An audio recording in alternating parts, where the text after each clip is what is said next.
Un petit extrait du livre Les fiancés du Rhin, écrit par Marie-Bernadette Dupuis. Le 3 mai 1940. Il faisait chaud dans la petite chambre aux volets mi-clos. Pour la 10e fois depuis le repas de midi, Noël recommença à s'éventer avec une carte postale. La jeune femme se sentait énorme, tant son ventre lui pesait. Elle ne portait pourtant qu'une légère chemise de nuit, et ses cheveux blonds étaient relevés en chignon. « Vivement ce soir que j'ai un peu de fraîcheur, » se dit-elle en jetant un regard épuisé vers la fenêtre. « Mamine m'a promis que j'aurais du fromage frais. Allons, au travail. » Clémence avait fourni à sa fille, alitée depuis 2 semaines, tout le nécessaire pour confectionner le trousseau du bébé.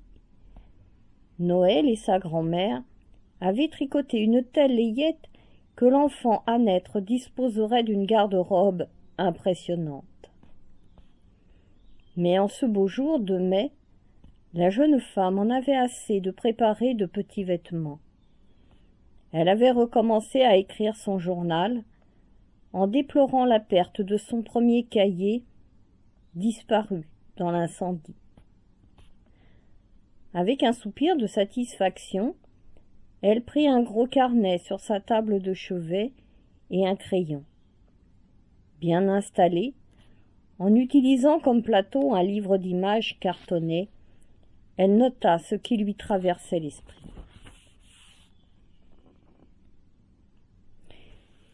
Aujourd'hui, il fait une chaleur éprouvante qui annonce un été très chaud.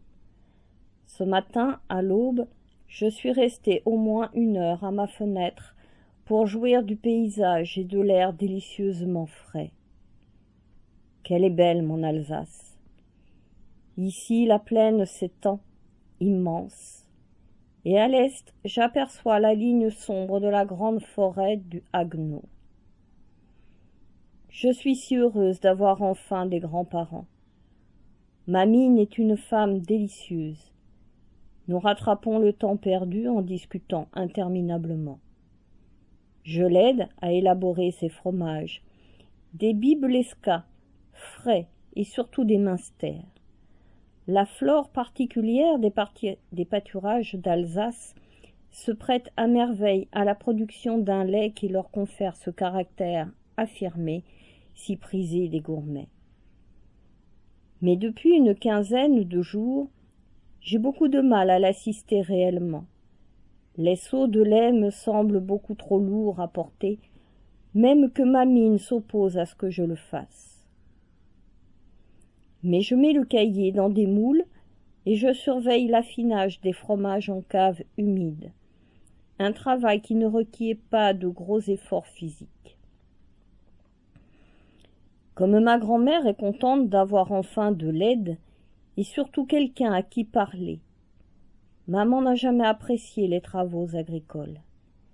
Sans être une fermière émérite, je m'intéresse à l'activité de mes grands-parents.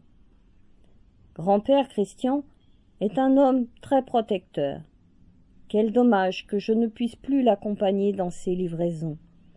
Que de belles matinées nous avons passées ensemble à approvisionner en carriole les petits détaillants ou les marchés. Pour moi, il a consenti à abandonner provisoirement le vélo qui lui sert à faire habituellement la distribution des fromages, pour se servir plutôt d'un chariot tiré par sa jument, Espérance. Il est moins volubile que Mamine, mais c'est un fermier très travailleur et économe. Personne ne me traite de fille-mère. Mon grand-père ne tolérerait pas que quiconque me manque de respect. J'ai beaucoup de chance d'avoir des grands-parents aussi gentils. Auprès d'eux, je peux mener une grossesse sans grand souci. Dès le retour du printemps, je me suis beaucoup promenée. Le mois dernier, nous avons assisté au jardin au passage d'un joyeux cortège. C'était une noce qui défilait sur le vieux chemin du moulin.